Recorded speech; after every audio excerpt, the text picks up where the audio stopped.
क्या आपने कभी सोचा है कि हजारों लोग हर साल गूगल पर एक ही नाम क्यों खोजते हैं? क्यों लाखों उंगलियां कीबोर्ड पर बस लद्दाख रोड ट्रिप टाइप करके घंटों उन रास्तों को निहारती रहती हैं? ये सिर्फ एक ड्रीम डेस्टिनेशन नहीं है, ये एक जिद है, एक ऐसा ख्वाब जिसे खुली आंखों से देखे बिना चैन नहीं आता। लोग खोजते हैं नक्शे, लोग खोजते हैं रास्ते, पर असल में वो खुद को ढूंढ रहे होते हैं। और जब आप उस मशीन पर सवार होकर उन पथरीले सीनों को चीरते हुए आगे बढ़ते हैं, तो वो जॉय ऑफ राइडिंग नहीं होता, वो एक नशा है। ठंडी हवा जब हेलमेट के अंदर से आपके गालों को काटती है और पीछे छूटती धूल जब आपकी कहानी लिखती है, तब समझ आता है कि हम वहां जिंदा रहने नहीं, बल्कि ये महसूस करने जाते हैं कि हम अभी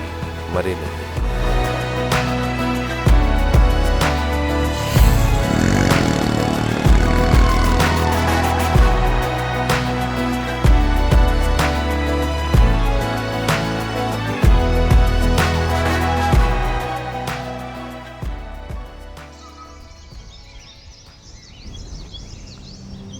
सुबह के 5:30 बजे, जब ले शहर अभी गहरी नींद से जाग ही रहा होता है, तब एक जादुई मंजर खिड़की के बाहर आपका इंतजार करता है। अपनी नजरें ऊपर उठाइए, वो देखिए, आसमान को छूते सिर उठाए खड़े पहाड़ों के बीच वो है इस वादी की रानी, स्टोक कांगड़ी। शहर के शोर से दूर लेकिन हर गली से नजर आती ये चोटी ऐसी लगती है जैसे कोई पहरेदार सदियों से इस सरजमीन की रखवाली कर रहा हो। सुबह की वो पहली धूप जब उस सफ़ेद बर्फ को चूमती है तो लगता है जैसे पहाड़ ने सोने की चादर ओढ़ ली हो। आज के दौर में इस दुर्गम स्वर्ग तक पहुंचना महज चंद घंटों का फासला रह गया है। ऊंचे दर्रों के बीच से रास्ता बनाती हुई जब आपकी फ्लाइट यहाँ लैंड करती है तो दिल की धड़कनें अपने आप तेज हो जाती हैं। हवा में वो पहली ठंडक और वो पतला ऑक्सीजन आपको तुरंत एहसास दिला देता है कि आप किसी आम जगह नहीं आए हैं। ले सिर्फ एक शहर नहीं है, ये उस महागाथा का पहला पन्ना है जिसे लद्दाख कहते हैं।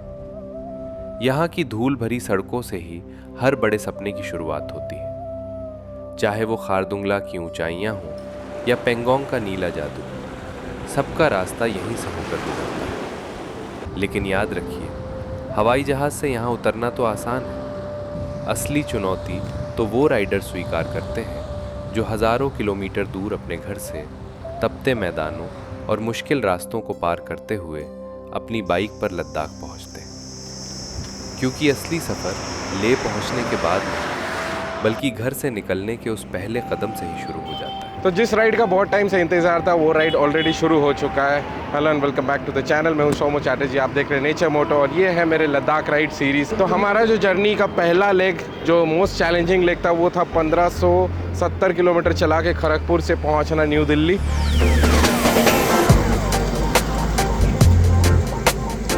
ये सिर्फ मेरी कहानी नहीं है। हर साल जब जून की तपती धूप भारत के प्लेन्स को भट्टी बना देती है, तब देश के कोने कोने से और दुनिया के नक्शों से हजारों दीवाने अपनी मोटरसाइकिल्स को जगाते हैं। लद्दाख एक ऐसा जुनून जो गर्मी के डर से कहीं बड़ा है। पंखा एक ही अच्छे से घूम रहा है, बाकी सबके नीचे मच्छर काट रहे हैं। तेज बिल्कुल भी चलाया नहीं जा रहा। मैं 850 सीसी का बाइक लेके भी जितना आराम से जा रहा हूँ, 80, 80, 85, एक्सपल्स भी 200 सीसी में उतने भी जा रहा है। लेकिन जो सारी चीज़ें 600 सीसी वाला है, इधर नहीं आ रहे होगे फ्रेम पे। कल्प्रिट आ गया। हाँ, 25 मिनट वेट कर रहे हैं, आगे बढ़ गए। जून से सितंबर, यही वो 4 महीने हैं जब पहाड़ों के रास्ते खुलते हैं, लेकिन उन ठंडी वादियों तक पहुंचने की कीमत चुकानी पड़ती है। ले पहुंचने से पहले हमें पार करना पड़ता है भारत का वो हार्टलैंड जहां टेम्परेचर्स 45 डिग्री को पार कर जाता है। भाई पहाड़ों का व्यू मिलने लगा है। यहाँ पर राइट साइड में कुछ घर भी है, पहाड़ के ऊपर छोटे छोटे पहाड़ है। जरा सोचिए, भारी राइडिंग गियर, पीठ पर लदा बोझ और हेलमेट के अंदर उबलता हुआ पसीना। गर्म हवाएं थप्पड़ की तरह चेहरे पर लगती हैं और हाईवे की वो तपती धूप आपकी हिम्मत को पिघलाने की कोशिश करती है। अंबाला 35, लुधियाना 149। ओ भाई क्या खतरनाक बादल हो रखा भाई। हजारों किलोमीटर की वो अग्नि परीक्षा सिर्फ इसलिए ताकि एक पल ऐसा आए जब वो गर्म लू अचानक बर्फीली हवा में बदल जाए। Welcome to Himachal Pradesh. कब पहुंचे? अभी पहुंचे हम लोग। क्या खतरनाक मेकअप किया तब तो। जब धूल की जगह बादलों की खुशबू ले। हम मैदानी इलाकों की उस झुलसती गर्मी को सिर्फ इसलिए सहते हैं क्योंकि हमें पता है इस आग के उस पार ही वो जन्नत है जिसे हम लद्दाख कहते हैं। ये सफर उन हजारों राइडर्स के नाम जो हर साल पसीने की बूंदों से लद्दाख की ठंडी रातों का टिकट खरीदते हैं।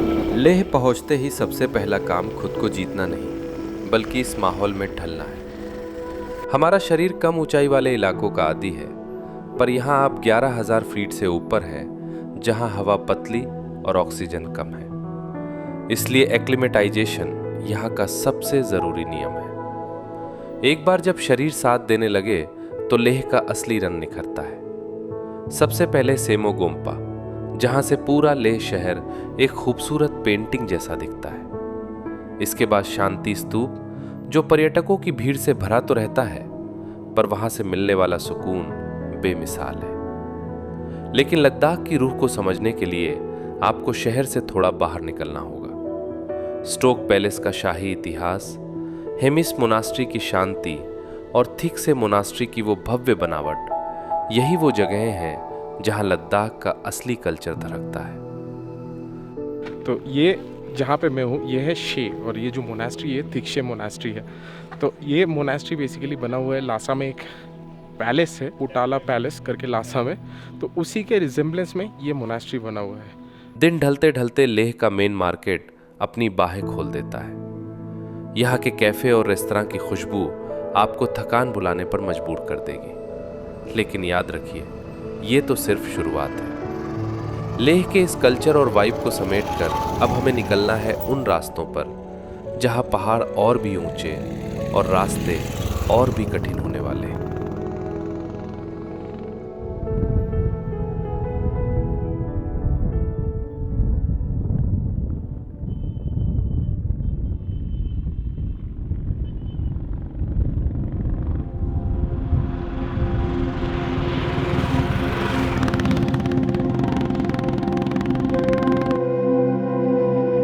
अक्सर कहा जाता है कि मंजिल से खूबसूरत रास्ता होता है, लेकिन लद्दाख में ये बात अधूरी लगती है। यहाँ तो हर मोड़, हर पत्थर और हर जर्रा खुद में एक मंजिल है। मनाली से लेह का वो सफर जहाँ कुदरत अपनी विशालता से आपको छोटा महसूस करा देती है।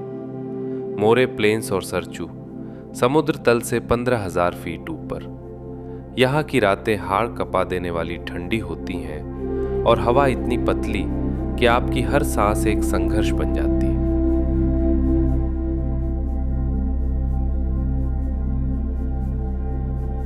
लेकिन मुझ जैसे कुछ दीवानों के लिए इस सन्नाटे में अपना टेंट गाड़ना और उस असीम खामोशी को सुनना जिंदगी का सबसे बड़ा इनाम है। उन सितारों भरी रातों में आप दुनिया से नहीं बल्कि खुद से मिलते हैं।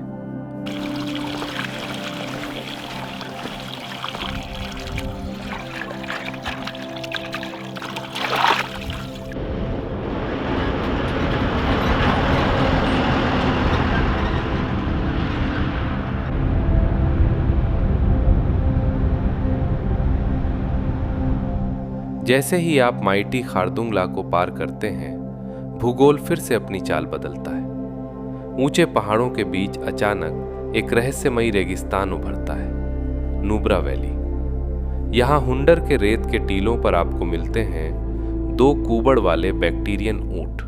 ऐसा नहीं लग रहा सब बिल्लू बारबर के पास जाके एकदम हेयर स्टाइल करा गया है? हाँ, ये देखो, इसका हेयर स्टाइल अलग है, इसका भी हेयर स्टाइल अलग है, इसका भी हेयर स्टाइल अलग है। Yes yes, you have something to से?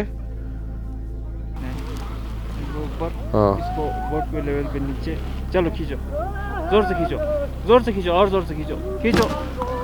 ये जो हुंदर रीजन है, मतलब हुंदर मतलब ये जो नुब्रा वैली रीजन है और जहाँ पे हम लोग हैं, इस गांव का नाम है हुंदर। तो यहाँ पे जो फेमस है वो तो ऑब्वियसली यहाँ के सैंड ड्यून्स है। बहुत अच्छे अच्छे फ़ोटोज़ आते हैं वो जो बहुत अच्छे अच्छे फ़ोटोज़ आते हैं, लेकिन ऐसे ग्लूमी टाइम पे नहीं।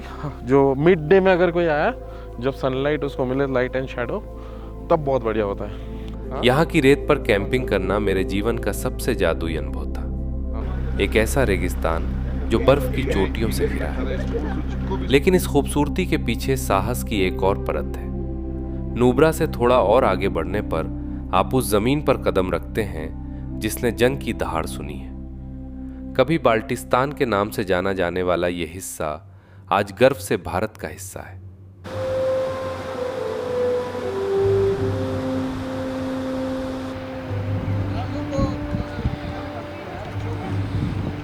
ये काराकोरम रेंज और ये हिमालयन रेंज और बीच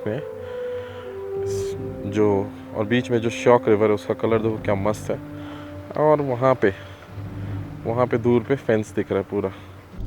यहाँ हवाओं में देशभक्ति की खुशबू है। अपनी नजरों को सामने टिकाइए, वो जो सामने दिख रहा है वो महज पहाड़ नहीं है, वो लाइन ऑफ कंट्रोल है। दो देशों के बीच की वो लकीर जहाँ शांति और सस्पेंस आज भी एक साथ सांस लेते हैं। यहाँ आकर एहसास होता है कि लद्दाख सिर्फ घूमने की जगह नहीं, ये हमारी मिट्टी का वो हिस्सा है जिसकी हिफाजत हमारे वीर जवान अपनी जान देकर करते हैं। मैं 71 का पहले का पैदाइश है जी। मैं 19 साल पाकिस्तान में रहा। अभी आप देखिए वही लोगों का पैदाइश था जी। वो लास्ट में सुबह दिख रहा है, वही में हमारा घर था जी। हमारा घर इज्जत से देख रहा है, जा नहीं पा रहे, क्या करेगा, अपना मुकद्दर में यही लिखा हो। चीज़ क्या हो गया 71 का लड़ाई में हमारा माँ बाप बीबी घर ज़मीन पूरा वहाँ ले गए, मैं अकेले यहाँ ले गया। इतिहास की परतें अभी दिमाग में घूम ही रही थीं कि अचानक मौसम ने अपना असली चेहरा दिखा दिया। ओहो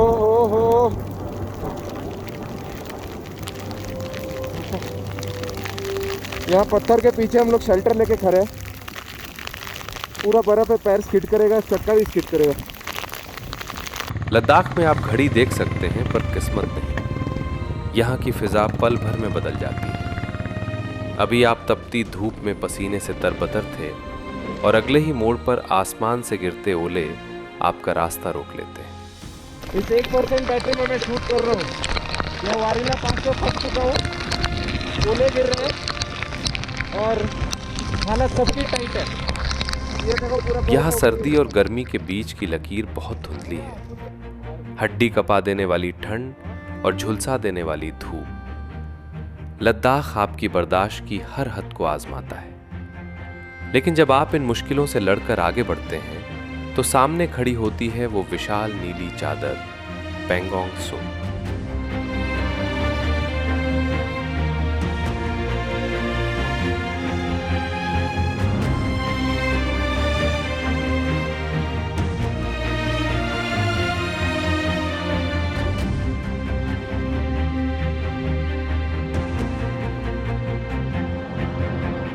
इसके बदलते रंगों को देखकर ऐसा लगता है जैसे कुदरत ने यहाँ बैठकर अपनी पसंद के सारे नीले रंग बिखेर दिए हों। और इस खूबसूरती के बीच यहाँ के असली मालिक आपका स्वागत करते हैं। पहाड़ों के वो शर्मीले मारमॉन्स और मैदानों में आज़ादी से दौड़ते जंगली गधे, जिन्हें यहाँ क्यांग कहा जाता है।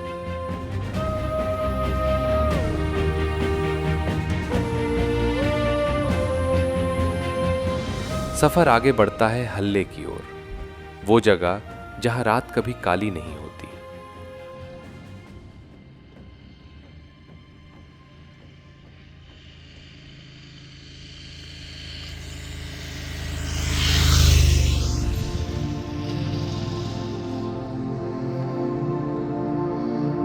हल्ले के पास कैंपिंग करना ऐसा है जैसे आप ब्रह्मांड के दरवाजे पर सो रहे हैं। खुली आंखों से मिल्की वे को देखना ऐसा लगता है मानो आप जमीन पर नहीं, सितारों के बीच बाइक चला रहे हो।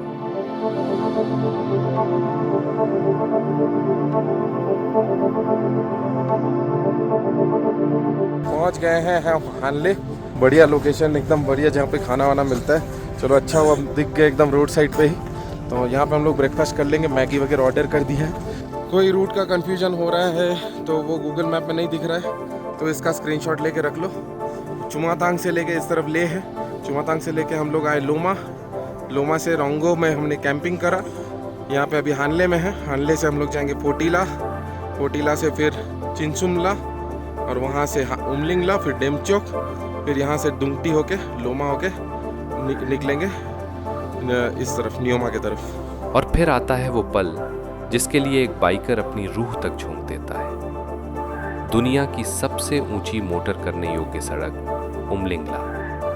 19,000 फीट की उस ऊंचाई पर जब आप खड़े होते हैं तो पूरी दुनिया आपके नीचे होती है। गर्व और ऑक्सीजन की कमी के बीच एक अजीब सा सुकून मिलता है।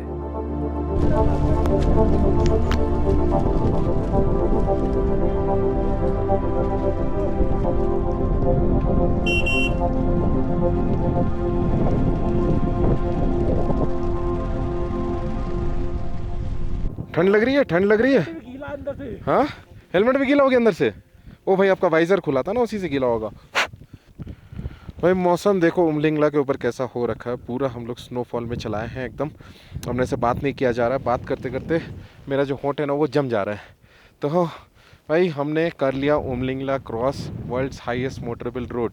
और उमलिंगला पास क्रॉस करते साथ ही हम लोग थोड़ा सा नीचे की तरफ आ गए, जो रास्ता डेमचौक को जाता है।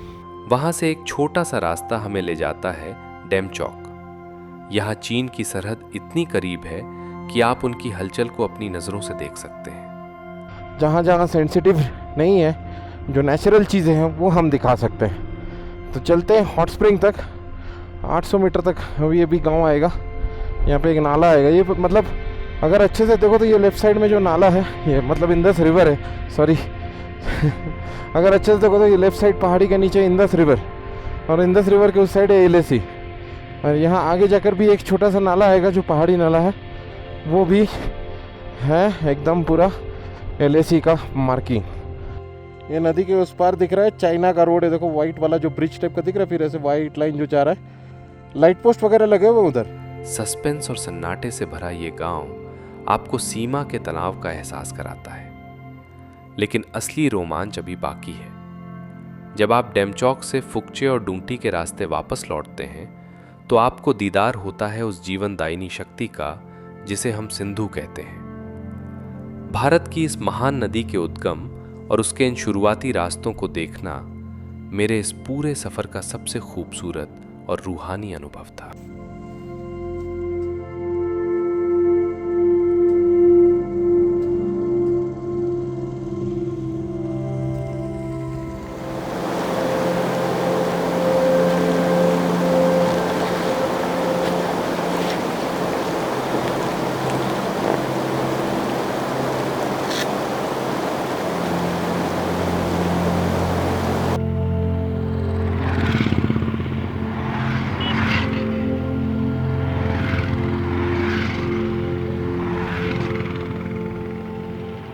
और यहाँ से व्यू देखो यार, रूम से बैठकर कितना बढ़िया पूरा माउंटेन्स दिख रहा है नियोमा का।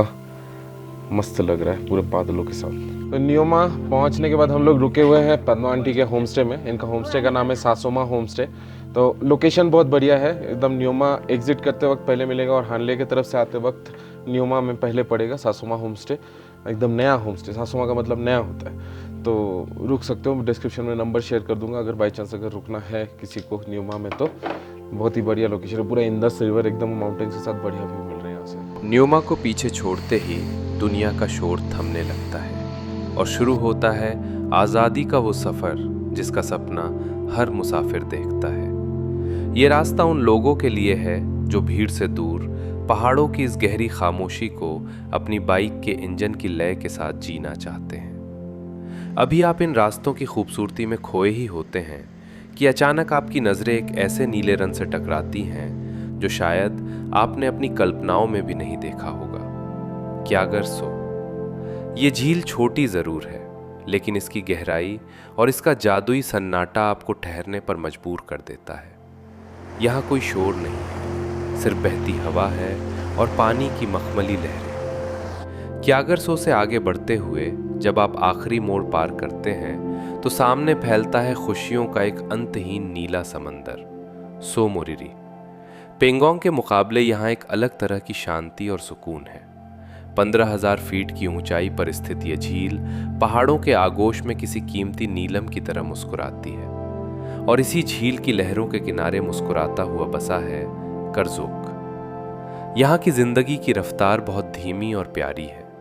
पत्थरों से बने ये सुंदर घर और सदियों पुरानी करजोक मोनास्ट्री इस बात का सबूत है कि इंसान ने इन ऊंचाइयों पर भी कुदरत के साथ दोस्ती करना सीख लिया है। करजोक की गलियों में टहलते हुए जब आप सो मुरीदी की इन लहरों को देखते हैं तो दिल को यकीन हो जाता है कि लद्दाख की असल खूबसूरती सिर्फ उसकी ऊंचाई में नहीं, बल्कि यहाँ की इस सादगी, शांति और रूहानी सुकून में छिपी है।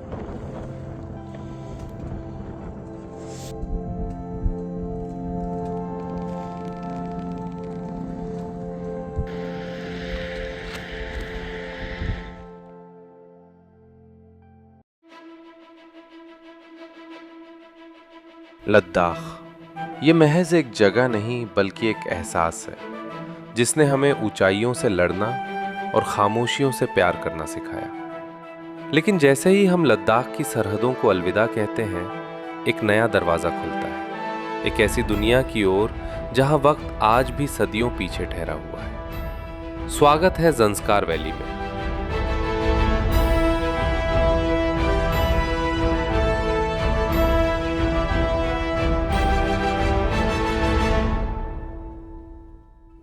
ज़ंस्कार का प्रवेश द्वार है शिंकुला। इस दर्रे की ऊंचाई से जैसे ही हम नीचे उतरते हैं, ज़ंस्कार की ठंडी हवाएं हमारा इस्तकबाल करती हैं, और इस घाटी में कदम रखते ही जो सबसे पहला मंजर आपको चौंका देता है वो है गोम्बो रांगजोन। मैं करता हूँ, ये ना मेरे लिए था, मेरा एंगल था ये, मेरा एंगल था ये। बादलों को चीरता हुआ ये विशाल और पवित्र पर्वत ऐसा लगता है मानो कोई कुदरती मीनार ज़ंस्कार की रखवाली कर रही हो। इस पहाड़ के साये में बसा है कुर्ग्याक गांव। यहाँ की सादगी और यहाँ के लोगों की मुस्कुराहट आपको एहसास करा देती है कि ज़ंस्कार की असली खूबसूरती इसके भूगोल में नहीं, इसकी रूह में है।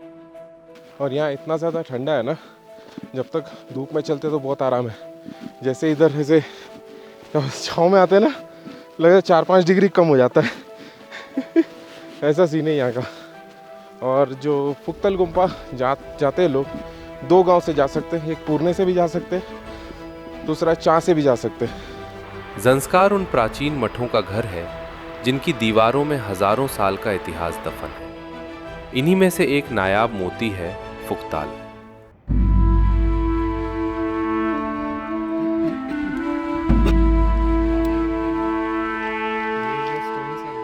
पहाड़ों के सीने को चीरकर बनाई गई ये गुफा मोनास्ट्री 2500 साल पुरानी है। एक छोटा सा ट्रैक और आप वक्त के पहिए को पीछे घुमाकर एक ऐसी दुनिया में पहुंच जाते हैं जहां सिर्फ शांति और प्रार्थनाओं की गूंज है। फाइनली मैं पहुंच चुका हूँ फुक्तल गुम्पा के थोड़ा टॉप वाले एरिया पे, जो नीचे से एक केव दिख रहा था जिसके अंदर से ये मोनास्ट्री बनते बनते नीचे की तरफ एक्सपेंड हुआ है। उसी केव के सामने मैं खड़ा हूँ अभी। मतलब इट्स रियली एन एक्सपीरियंस यहाँ पे आना यार, मस्त।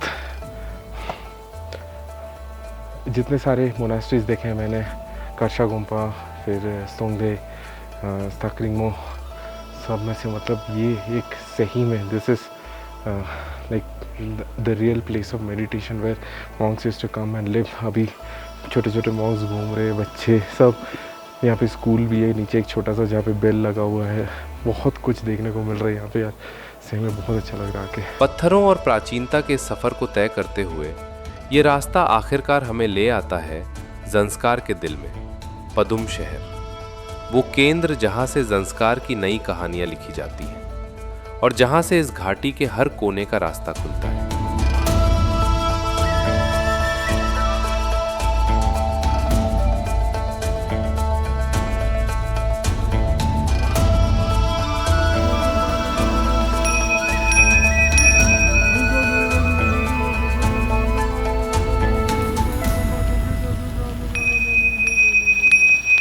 फाइनली जो है मैं पहुंच चुका हूँ सानी। और सानी एक बहुत ही खूबसूरत सा गांव है, मतलब दूर से आते आते तो दिख रहा था। और यहाँ पे सानी पे एक आर्टिफिशियल लेक है जिस लेक के सामने एक बुद्धा का स्टैचू है, गुरु पद्म संभवा का स्टैचू है। तो आज मैं सोच रहा हूँ सानी में ही कहीं रुकने का।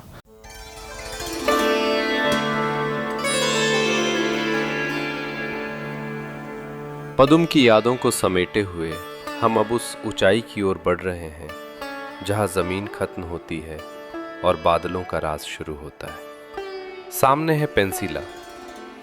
यहाँ हवा का मिजाज कुछ अलग है। यहाँ हवा में बर्फ की महक है। पेंसिला की चोटी पर पहुंचते ही जो नज़ारा आंखों के सामने आता है वो आपको सुध बुध भुला देने के लिए काफ़ी है। द्रांग द्रुंग ग्लेशियर। ऊपर से देखने पर ऐसा लगता है मानो कोई सफ़ेद अजगर पहाड़ों के बीच जम गया हो। तो भाई फाइनली जो है हम लोग पेंसिला का चढ़ाई शुरू कर चुके हैं और यहाँ पहुँच चुके हैं द्रांग द्रुंग ग्लेशियर के सामने।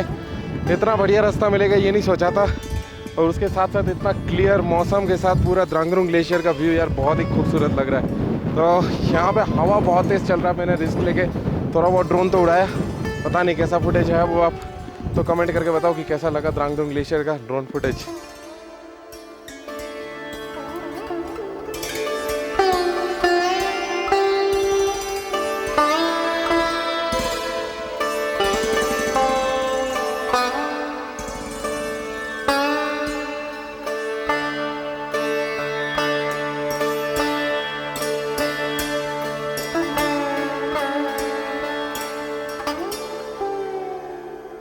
कुदरत की ये विशाल कलाकृति देखकर इंसान को अपनी हस्ती का एहसास होता है। जैसे ही हम इस दर्रे को पार करते हैं हमारा स्वागत करती है सुरू वैली। भाई पूरा रेत है, चक्का घूम गया भाई। कैसे भी तो करके परकाचिक पहुंच जाए, फिर उसके बाद रास्ता अच्छा है यार कारगिल तक। ये वाला रोड हमेशा ही खराब है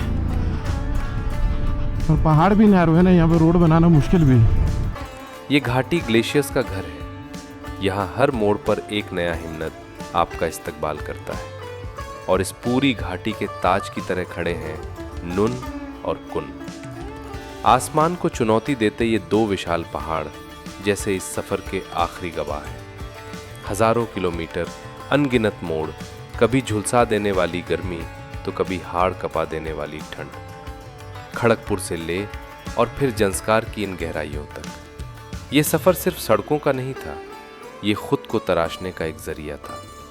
हमने पहाड़ों को नहीं फतेह किया, पहाड़ों ने हमारे घमंड को फतेह किया है। हमने इन रास्तों को नहीं बदला, इन रास्तों ने हमें हमेशा के लिए बदल दिया है। लद्दाख और जंस्कार सिर्फ नक्शे पर बनी जगह नहीं है, ये एक सबक है कि जिंदगी कितनी भी कठिन क्यों ना हो, अगर हौसला साथ है और नीयत साफ तो आप दुनिया की सबसे ऊंची चोटी पर भी मुस्कुरा सकते हैं। याद रखिए, मंजिल तो एक दिन मिल ही जाएगी, पर असल जिंदगी उन्हीं हजारों किलोमीटर के संघर्ष में छिपी है जो आप घर से यहाँ तक तय करते हैं।